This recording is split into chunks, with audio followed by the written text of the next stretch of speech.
際、写真を撮るために脚立に登ったり、また自撮り棒の使用は大変危険です。周囲の安全のために使用しないでください。なお、外国の方もいらっしゃいますので、近くで使用しておられる方をが来ましたらご注意いただければ幸いです。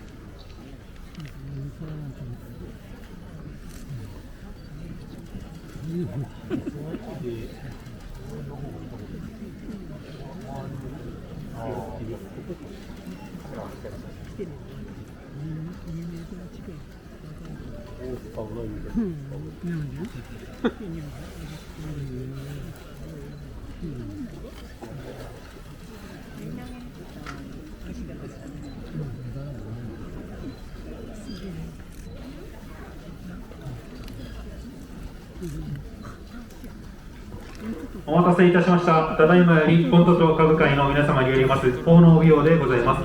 引き続き年男年女の皆様と共に豆まきを執り行います。奉納に先立ちましてお祓いをいたします。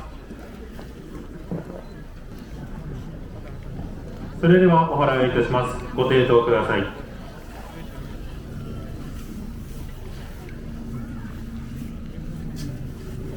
お直りください。それでは先斗町歌舞会の皆様をご紹介申し上げます。立方をお務めいただくのは秀舞さん、秀千代さん。地方をお務めいただくのは久鈴さん、久桃さんでございます。演目は梅にも春です。それではお願いいたします。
やっつけたツイートあります。